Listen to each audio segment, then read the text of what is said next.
I'm not interested. This is one of the most popular phrases that a sales rep gets as an objection.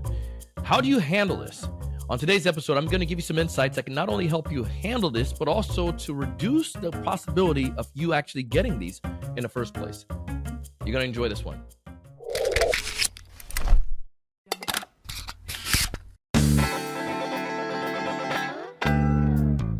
Hey, everyone. Welcome to another great episode of the Sales Evangelist Podcast. I'm your host, Donald C. Kelly, the Sales Evangelist, and I'm so excited for another great episode. I am so excited to be here with you today. If this is your first time listening to this podcast, know that this show is designed to do two things. One, help you to build your pipeline. We want you to get to 3 to 5x your sales pipeline. And two, we want you to close twice as many deals. Every episode is going to be jam-packed with information, insights that's going to help you with that. The content on our website, thesalesevangelist.com, down in the show notes, will also help you with that as well. Listen, my goal here always has been to provide a way to help sales professionals thrive and succeed. And we're grateful we have this medium.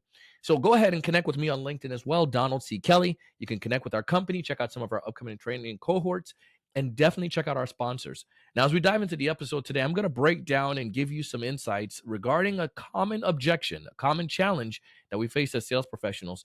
But before we go into the objection, I want to talk a little bit more about, how do you prevent this from happening in the first place? So let's back up. Think about the scenario. When we do this, I did a poll recently on LinkedIn, and I'm pulling it up here so you see me looking away. I'm not disengaged. I'm here with you. But the poll states, I asked, what is your most effective prospecting channel? Now, 35%, start off from the bottom. About 30% of you said social, 22% of you said email is your most effective prospecting channel. 30% of you said social. And then the other 43% said 43% said the phone. So there's a majority of us as sales professionals still using the phone because it's one of the most successful. And as you can see, it's like 13% higher than the second place. And then 5% of you said other.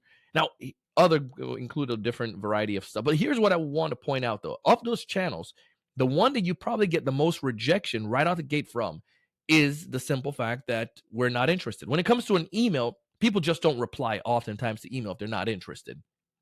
But on the phone, when you're talking to that prospect they'll easily push you off and say, I'm not interested. But here's what I think about.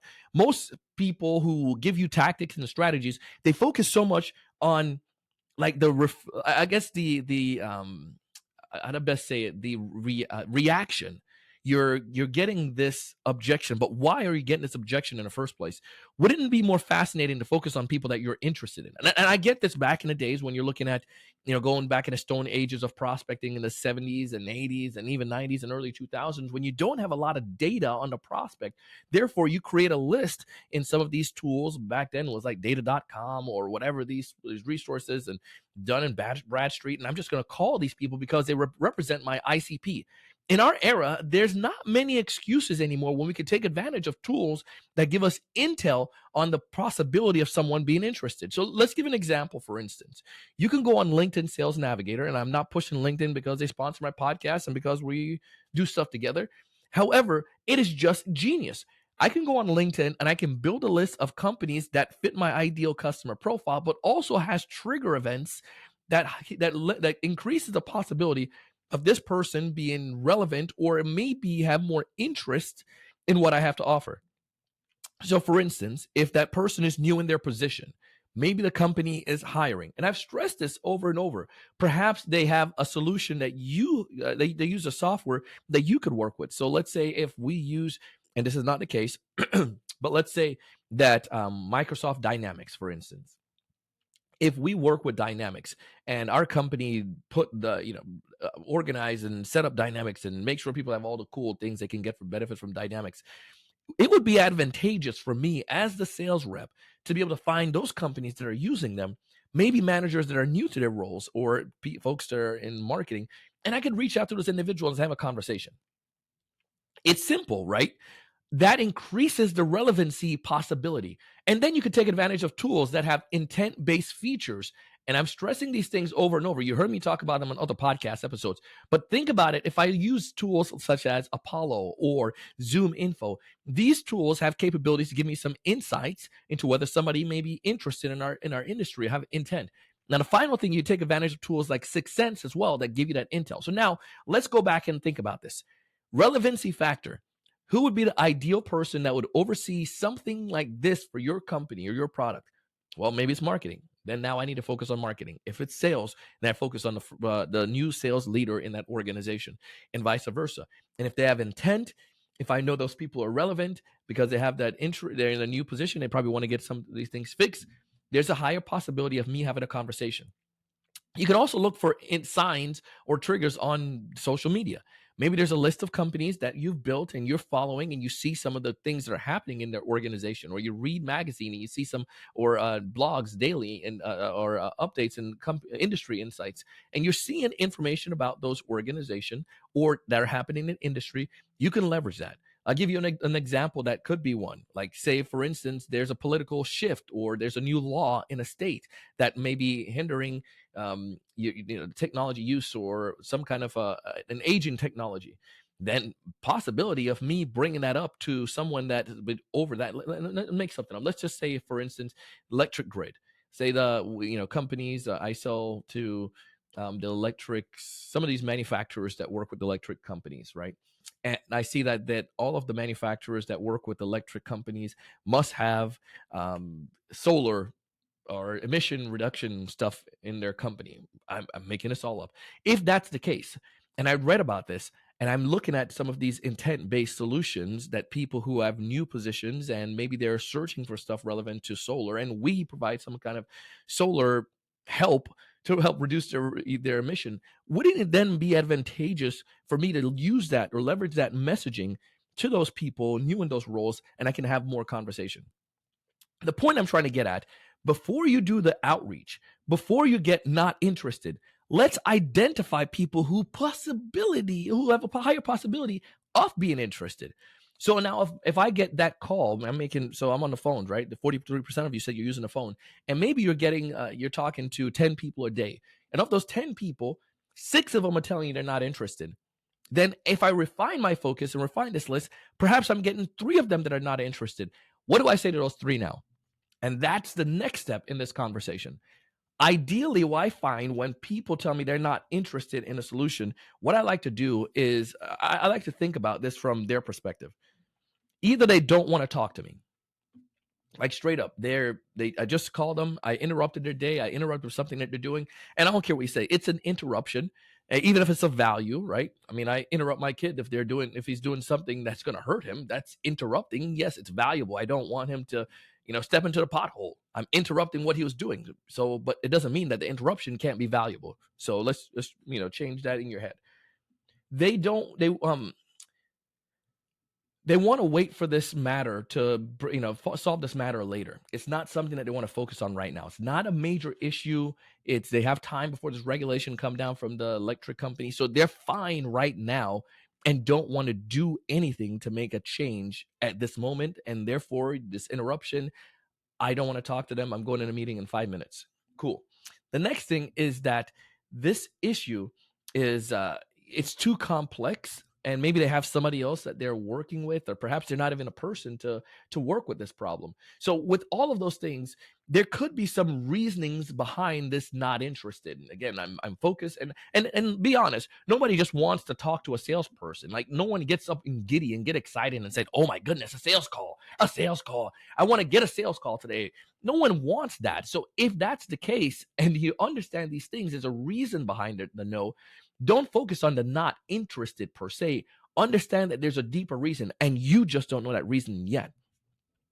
What I would do in that situation would be something like this.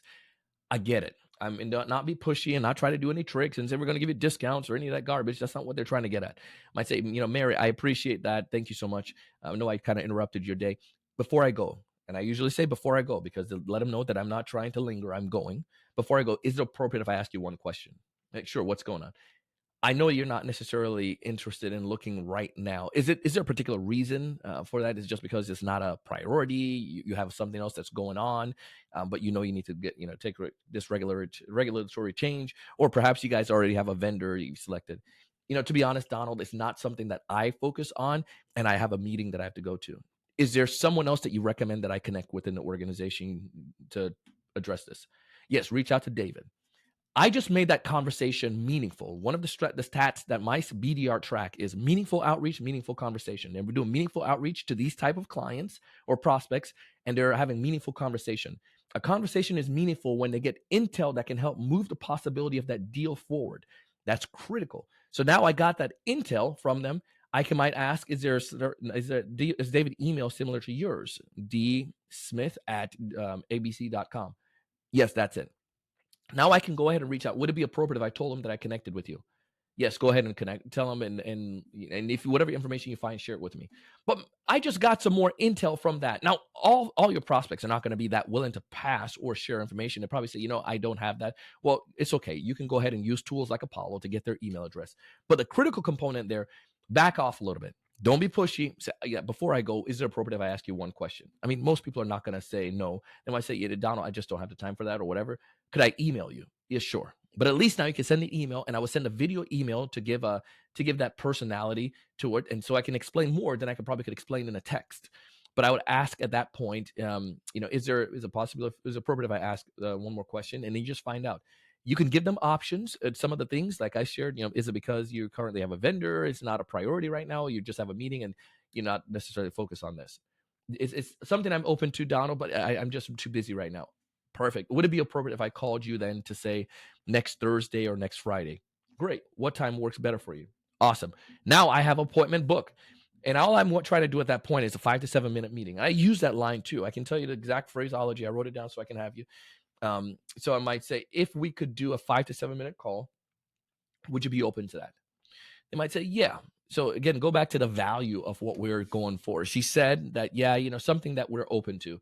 I get it that you're open to this, and I want to respect your time. I would love to explain how we can help you guys to get your solars installed and save and make your deadline with your regulatory partners. That's the value, right? Or with your contracting partners. Would you have 5 to 7 minutes so I can share with you how we've done this for others? She might say yes, and then now you go back into that process. The point is, the key is not to reach out to people who don't want to buy from you or people who are not interested. Try to find people who possibly have an interest because of the relevancy factor, something that's relevant to their role and something that's relevant to an issue that they possibly could be facing. Those are indicators that you can find, and I have those. You can go back in the show notes and see them. Or if you find some people that genuinely tell you I'm not interested at that point, then you find out why. Is it because they really just don't want to buy from you? They already have a vendor, or perhaps it's something that's causing me to not have a chance to focus on you right now. So therefore, I'm pushing you off as a sales rep. Do your job as a seller and ask, and then now you can get it and then move on. Worst they can say is, yeah, no, I'm still not interested. Life goes on. Go move somewhere else. And that person may not be the contact. Perhaps there's someone else in the organization. You can reach out to them in several weeks. You feel me? That's what I would tell you when it comes to the not interested. The final thing that it comes to not interested, figure out ways that you can have pour. We call this point of reference. So if I reach out to someone and I explain to them, for instance, in this situation, I reach out to somebody, Cole, and let's go back to the last scenario. Hey, David, I spoke with Mary, and she recommended that I connect with you about the solar installation for the ITC 9 emission regulation. Yes. So who you're with? I'm with Solar Joe or whatever. And you go in and you explain your services. You're going to have a higher chance because of that point of reference. The point of reference is Mary, someone he knows that was referred to in their organization to connect with you. Similar idea if you have built a relationship with your list on LinkedIn. These focus accounts, you try to connect with them, you send a personal LinkedIn connection request. Perhaps you engage on a post that they have, or maybe there's someone else that you know that works at an organization, or if they have job postings that they have out there or things that they have indicated, maybe it's a podcast that they've been on or some kind of announcement that a company had. All of these things are pores or points of references that you can utilize that buys you time to be able to connect with that individual, that allows for you to be able to express your value and increases the chances of you not getting, I'm not interested. Does that make sense? You feel me on that? If it does, I want you to go ahead and go on LinkedIn, Donald C. Kelly, and drop me a note, send me an email or connection request and say, Donald, that's episode 1681. I think that's what this is. Your thoughts made sense on that. And I would feel great and appreciative of that. And we'll start a conversation. Listen, you have capabilities of doing great things. As a sales professional, your job is to be able to bring value. You have a moral obligation to help people to thrive and succeed. You can guide them. We want to help you to be better at your guiding. And that's why we have this show here. We want you to get 3 to 5x your sales pipeline with these strategies. We want you to be able to have some great deals, and we want you to close twice as many of those deals. You can do this. I believe in you. Great things can happen. You have stuff of worth, and the world need that. No one is going to be a bigger critic than yourself. And you just need to realize that you have great potential and you can do fantastic things. Don't let one of these objections hinder you. Pick up the phone and go to the next one. 43% of those, if you indicated that's the most effective way. So let's make it happen. Listen, I want you to thrive. I want you to succeed. Go to thesalesevangelist.com as well and check out some of our free courses and resources that we have and get on the email list. We're going to be doing a little bit more of these and a little bit more emails, and I want to give you a lot of value from those so you can thrive and succeed. Again, raise your level of thinking, go out, check out our sponsors, and do big things. See you in the next one.